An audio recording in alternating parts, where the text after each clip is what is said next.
Yes, good afternoon students. जैसा कि हम इकोनॉमिक्स टॉपिक का डिस्कस कर रहे थे, तो एक इंपॉर्टेंट क्वेश्चन जो है इकोनॉमिक्स में, मोस्ट इंपॉर्टेंट क्वेश्चन, वो है हमारा law of demand with assumptions, जो 8 मार्क्स का आता है। और उसको कैसे कैसे सॉल्व करना है, क्या लिखना है, कौन से पॉइंट डालने हैं, कौन सा डायग्राम डालना है, उसकी बेस पर हम डिस्कस करेंगे। तो सबसे पहले ये याद रखना है कि law of demand with assumption जो है वो question number 6 means last question में आता है, जिसका स्टेप्स है। पहला हमको क्या लिखना है, इंट्रोडक्शन लिखना है, फिर स्टेटमेंट लिखना है, फिर टेबल लिखना है, फिर डायग्राम करना है, डायग्राम के बाद एजम्पशंस को सॉल्व करना है। तो सबसे पहला लॉ ऑफ डिमांड मतलब होता क्या है वो हम जानते हैं। लॉ ऑफ डिमांड जानने से पहले what is mean by demand. तो डिमांड का मतलब होता है, अगर मैं ले लैंग्वेज में या फिर कॉमन लैंग्वेज में बोलूंगा, तो डिमांड का मतलब होता है किसी भी चीज की मांग करना। अगर इकोनॉमिक्स के टर्म में बोलूंगा, डिमांड का मतलब होता है, तो डिमांड 3 चीजों से मिलकर बना हुआ है: desire, willingness to purchase and ability to pay. मतलब मुझे जो सामान अच्छा लगा है वो मैं खरीद भी सकता हूं, और खरीदने का क्षमता भी होना चाहिए, उतना पैसा भी होना चाहिए। अभी फॉर एग्जांपल मुझे मर्सिडीज कार पसंद है, तो मेरी इच्छा तो है, डिजायर है, और खरीदने के लिए मन भी कर रहा है, लेकिन उतना पैसा मेरे पास नहीं है, तो this is not a demand. Demand उसको नहीं बोलते। डिमांड में 3 चीजों को इंक्लूड किया जाता है: desire, willingness to purchase and ability to pay. For example मुझे कोई शर्ट पसंद है, तो पसंद तो है, मतलब डिजायर भी है, पैसे भी है, और खरीद भी सकता हूं, मतलब तीनों इंक्लूड हो जाएगा, तो उसको क्या बोलते हैं, डिमांड। तो डिमांड में हम लोग को याद रखना है कि law of demand, what is mean by law of demand. तो देखो, कोई भी लॉ होता है या फिर कोई भी एक्ट होते हैं, सबसे पहला जो पर्सन दिया रहता है उनका नाम याद रखना है, और वो लॉ में उन्होंने क्या दिया है वो याद रखना है। तो जैसे हमारे जो भारत के संविधान बनाने वाले पर्सन का नाम क्या है, डॉक्टर बाबा साहब आम्बेडकर। वैसे ही हमारे इकोनॉमिक्स के जो लॉ है, लॉ ऑफ डिमांड, वो बनाने वाले पर्सन का नाम क्या है, doctor Alfred Marshall. Alfred Marshall, वो याद रखना है। उन्होंने ही लॉ दिया है, law of demand, law of supply and law of diminishing marginal utility. There are 3 law in economics. Law of demand is a most important question in economics. After law of demand, law of diminishing marginal utility, and last में जो है वो law of supply. मतलब सबसे पहला हमको ये law करना है, फिर लॉ ऑफ डीएमयू करना है, फिर लॉ ऑफ सप्लाई करना है। तो इसको सॉल्व कैसे करेंगे, जैसा सबसे पहला हमको इंट्रोडक्शन। तो इंट्रोडक्शन इसमें क्या देना है, जैसा हमको बताना है कि प्रोफेसर अल्फ्रेड मार्शल ने एक बुक लिखा है, वो बुक में उन्होंने लॉ ऑफ डिमांड का जिक्र किया है। जैसे वो बुक का नाम क्या है, principles of economics. The Alfred Marshall wrote Principles of Economics, that book, and in this book they have mentioned law of demand. और एक्ट जो है वो ये एक याद रखने की जरूरत नहीं है, लेकिन अल्फ्रेड मार्शल ने जो बुक लिखा है उसको याद रखने की जरूरत है, प्रिंसिपल्स ऑफ इकोनॉमिक्स। अभी उन्होंने ये बुक में क्या बताया है लॉ ऑफ डिमांड के बारे में। लॉ ऑफ डिमांड के बारे में उन्होंने एक चीज बताया है कि प्राइस और डिमांड का रिलेशन उन्होंने बताया है। प्राइस और डिमांड का रिलेशन मींस जब प्राइस बढ़ता है तो डिमांड कम होता है, और जब प्राइस कम होता है तो डिमांड बढ़ता है। As a lay language, as a common language, as a common person. तो हमको याद रखना है इसमें, according to professor Alfred martial,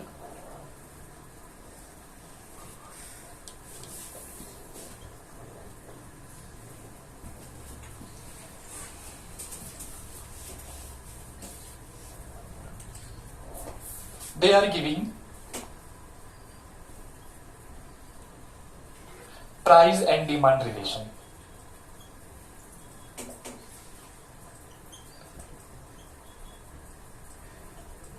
On his book.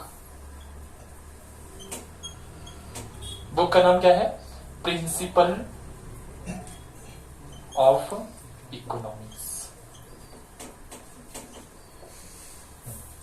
तो this is a first topic introduction. अभी कोई स्टूडेंट पूछेगा सर ये मैं लिख के आ जाऊंगा, बाकी का नहीं लिखूंगा तो कितना मार्क्स मिलेगा, ये लिख के आ जाओगे तो 1 मार्क्स। हर एक पॉइंट्स पे मार्क्स डिफाइन है। इंट्रोडक्शन लिखोगे 1 मार्क्स, स्टेटमेंट लिख दोगे 1 मार्क्स, टेबल लिखोगे 1 मार्क्स, उसका एक्सप्लेनेशन करोगे उसका 1 मार्क्स, डायग्राम करोगे 1 मार्क्स एंड उसका एक्सप्लेनेशन करोगे 1 marks. Means law of demand पूरा कवर कितना मार्क्स कर रहा है? 6 मार्क्स। और बाकी का जो 2 मार्क्स है वो कहां कवर करेगा? हमारा एजम्पशंस, मतलब जो लॉ ऑफ डिमांड को फॉलो करते हैं। अभी हम देखेंगे एजम्पशंस का मतलब क्या होता है। तो हमको याद रखना है कि इंट्रोडक्शन में याद रखना है प्रोफेसर अल्फ्रेड मार्शल के मुताबिक उन्होंने अपने बुक में प्राइस और डिमांड का रिलेशन बताया है। और बुक का नाम कौन सा है? Principles of economics. इतना याद रखना है। बुक कब पब्लिश हुआ था, क्यों पब्लिश किया हुआ था, वो याद रखने की जरूरत नहीं है। फिर नेक्स्ट हमको सेकंड जो है स्टेटमेंट। स्टेटमेंट में उन्होंने क्या स्टेटमेंट दिया था? जो लॉ के बारे में उन्होंने क्या बताया था? तो उन्होंने लॉ के बारे में एक चीज बताया था, other thing being equal, higher the price lower the demand and lower the price higher the demand. मतलब जो भी डिटर्मिनेंट्स हम लोगों ने देखा है, प्राइस को छोड़ करके सभी income, population, advertisement, level of taxation, जो भी हमारे price of substitute goods, price of complementary goods, fashion, ये सब क्या रहेंगे? कांस्टेंट रहेंगे। ये सब चेंज नहीं होंगे, खाली प्राइस चेंज होगा तो डिमांड चेंज होगा। मतलब कैसा? प्राइस बढ़ा तो डिमांड कम होगा, और प्राइस कम होगा तो डिमांड बढ़ेगा। उन्होंने ऐसा बताया था स्टेटमेंट में। तो स्टेटमेंट लिखने के लिए हमको क्या लिखना पड़ेगा? सबसे पहला, according to professor Alfred martial,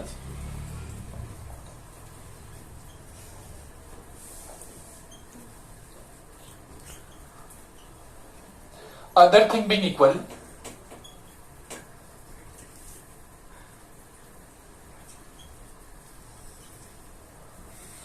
higher the price, lower will be demand, and lower the price,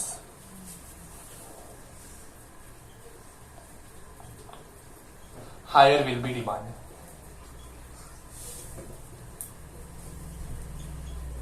मतलब उन्होंने यही रिलेशन बताया है, प्राइस और डिमांड का रिलेशन बताया है लॉ ऑफ डिमांड में। इन कॉमन लैंग्वेज में बोलो तो प्राइस बढ़ता है तो डिमांड घटता है, और प्राइस घटता है तो डिमांड बढ़ता है। दोनों का रिलेशन कैसा है? इनवर्स है, डायरेक्ट रिलेशन नहीं है, इनवर्स। मतलब एक चीज बढ़ना तो दूसरा चीज घटना, उसको बोलते हैं इनवर्स रिलेशन। फिर नेक्स्ट हमको याद रखना है table. First introduction, second statement, तीसरा टेबल। टेबल में हमको 2 रिलेशन बताना है, एक प्राइस का और एक डिमांड का। मतलब यहां पे हमको लिखना है प्राइस और यहां पे डिमांड। यहां पे प्राइस और इनकम लिखूंगा क्या? नहीं। यहां पे प्राइस पॉपुलेशन लिखूंगा क्या? नहीं। यहां पे मैं प्राइस और डिमांड नहीं लिखूंगा, क्योंकि उन्होंने एक ही चीज बताया है, जब प्राइस बढ़ेगा तो डिमांड कम होगा, जब प्राइस कम होगा तो डिमांड बढ़ेगा। उन्होंने ऐसा नहीं बताया कि इनकम बढ़ेगा तो डिमांड कम होगा, इनकम कम होगा तो डिमांड बढ़ेगा, ऐसा नहीं बताया। तो हमको स्टेटमेंट के बेस पे प्राइस और डिमांड ही लिखना है। तो प्राइस को, अगर मैं प्राइस यहां पे बढ़ा रहा हूं तो डिमांड क्या करूंगा? मैं घटाऊंगा, कम करूंगा। तो प्राइस अगर 10 रुपया है तो डिमांड में कितना केजी का करूंगा? 100 केजी का। Demand in KG, price in rupees. Price अगर बढ़ गया, किसी भी चीज का प्राइस बढ़ गया, 10 to 20 हो गया, तो डिमांड क्या करूंगा? मैं घटा दूंगा, 80 केजी। प्राइस और बढ़ गया तो डिमांड और कम कर दूंगा, 60 केजी। प्राइस और बढ़ गया तो डिमांड और कम, एंड प्राइस सबसे हाईएस्ट हो गया तो डिमांड सबसे लोएस्ट। मतलब इसका अगर मैं कंक्लूजन बताऊं तो शुगर का प्राइस जब 10 रुपया था तो मैं 100 केजी खरीदता था। शुगर का प्राइस 20 रुपया हो गया तो मैं क्या करूंगा? 100 से 80 खरीदूंगा, कम खरीदूंगा, क्योंकि मेरा इनकम बढ़ नहीं रहा है और बाकी हमारा साइड इनकम भी नहीं बढ़ रहा है। तो जितना इनकम है उसमें ही मेरे को क्या करना है? पूरा करना है।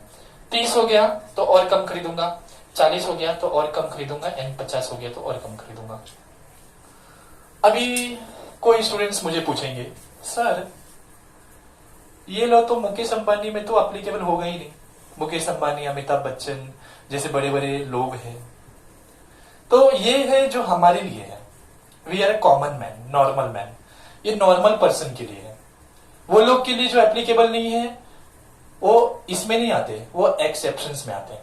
एक्सेप्शंस जो मैंने बोला था, एक्सेप्शन जानने के लिए हमको क्या याद रहना चाहिए? High GPS, habitual goods, price relation, given paradox, prestige goods, speculation, this all are exceptions. तो वो एक्सेप्शंस में आते हैं। मुकेश अंबानी और ये जो बड़े बड़े प्रेस्टीज लोग हैं, जो बड़े बड़े रिचेस्ट पर्सन, वो एक्सेप्शंस में आते हैं। हम कॉमन मैन इसमें आते हैं। मतलब किसी भी चीज का प्राइस बढ़ता है तो डिमांड हम क्या करते हैं? घटाते हैं। ठीक है। अभी बोर्ड के एग्जाम में ये करने के बाद 2 से 3 लाइन में इसको एक्सप्लेन करने का। कैसे एक्सप्लेन करने का? When price is ₹10, then quantity demand will be 100 kg। पहला पॉइंट ये हो गया। व्हेन प्राइस इज ₹10, यहां से मैंने देखा तो क्वांटिटी डिमांड कितना है? 100 kg है। अभी दूसरा पॉइंट मैं अपने मन से क्या एक्सप्लेन करूंगा? When price rise 10 to 20 rupees, then quantity demand fall 100 to 80 kg। मतलब प्राइस मेरा बढ़ गया तो डिमांड क्या हो गया? कम हो गया। तीसरा पॉइंट मैं एक्सप्लेन करूंगा, ये शो क्या कर रहा है? प्राइस और डिमांड शो क्या कर रहा है हमको? तो ये शो कर रहा है there are inverse relation between. Price और डिमांड का रिलेशन क्या है? उल्टा है, इनडायरेक्ट है। वही शो कर रहा है। कैसा? प्राइस बढ़ रहा है तो डिमांड कम हो रहा है, और प्राइस कम हो रहा है तो डिमांड बढ़ रहा है। वही हमारा शो कर रहा है there are inverse relation between price and quantity demand. When price rise demand fall, when price fall demand rise. तो दिस इज अ टेबल। ये हमारे बोर्ड के एग्जाम में 2 मार्क्स कवर करेगा, ये हमारा बोर्ड के एग्जाम में 1 मार्क्स कवर करेगा, ये हमारे बोर्ड के एग्जाम में 1 मार्क्स कवर करेगा। अभी कोई पूछेगा सर डायग्राम कैसे बनाते हैं और डायग्राम में क्या हमको मेंशन करना है और डायग्राम कितना मार्क्स कवर करेगा? तो डायग्राम जो है वो 2 मार्क्स कवर करेगा, पहले याद रखना है, जिसमें 1 मार्क्स का डायग्राम और 1 मार्क्स का एक्सप्लेनेशन। तो डायग्राम में हमको याद रखना है there are 2 axis, X axis, Y axis, 0 quantity demand. X axis में हम क्वांटिटी डिमांड प्रेजेंट करते हैं एंड वाई एक्सिस में प्राइस प्रेजेंट करते हैं। तो प्राइस हमको देखो यहाँ पे प्राइस असेंडिंग ऑर्डर में क्या है? 10, 20, 30, 40, 50। मीन्स हमको 10, 20, 30, 40, 50। अभी क्वांटिटी डिमांड में क्या प्रेजेंट करना है हमको? मैंने ऐसी बोर्ड का पेपर में साइन करता हूं तो स्टूडेंट्स क्या लिखते हैं? जैसा ये लिखे हैं वो तो लिख दिए यहाँ पे। अभी जैसा ये लिखे वैसा लिख दिए 100, 80, ये रॉन्ग है, ऐसा नहीं लिखते। Ascending order 20, 40, 60, 80, 100, 20, 40, 60, 80 and 100। अभी इसको मैच कैसे करेंगे? जब 10 रुपीज था शुगर का प्राइस तो डिमांड 100 kg का। जब 10 रुपीज था तो कितना केजी? 100 kg, 100 kg। जब 20 हुआ तो कितना हो गया? 80 kg। 30 हुआ तो 40 kg, 40 हुआ तो 40 kg एंड 50 हुआ तो 20 kg।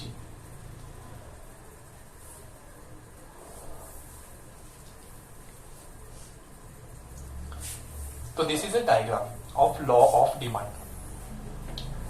मैंने इसको अपने मन से नहीं बनाया है, यहां पे जो प्रेजेंट किया था टेबल को उसी को मैंने यहां पे शो कर दिया डायग्रामेटिकली प्रेजेंट। अभी 1 मार्क्स तो यहां पे हमारा कंफर्म हो गया। 1 मार्क्स किस में मिलेगा? एक्सप्लेनेशन।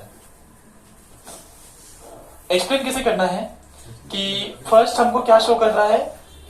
हाँ, in this diagram x axis present quantity demand and y axis present price. In this diagram, x axis present quantity demand and y axis present price of the commodity,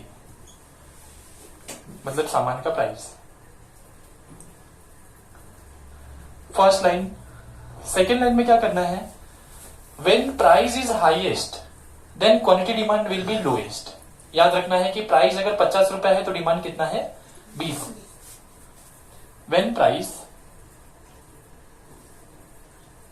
is highest, such as 50 rupees, then quantity demand will be lowest, that is 20 kg. तीसरा most important point जो है, जो objective में भी आते हैं, disagree और agree में भी आते हैं और इसमें भी आते हैं। तो ये जो डायग्राम है वो कौन सा स्लोप से, अपवर्ड स्लोप से कि डाउनवर्ड स्लोप से, पहले कम फिर ज्यादा फिर और ज्यादा फिर ज्यादा फिर ज्यादा, मतलब ये हमारा डायग्राम का जो स्लोप है वो डाउनवर्ड है। This is most important question, objective में आता है। The demand curve slopes dash toward left to right, तो डाउनवर्ड, ये डाउनवर्ड है। डिमांड कर्व जो है वो डाउनवर्ड है क्योंकि वो ऊपर से नीचे की ओर आ रहे हैं, और ये लेफ्ट साइड है और ये राइट साइड है, तो ऐसा जो आता है उसको बोलते हैं डाउनवर्ड स्लोप्स। तो third, the demand curve is downward slopes left to right.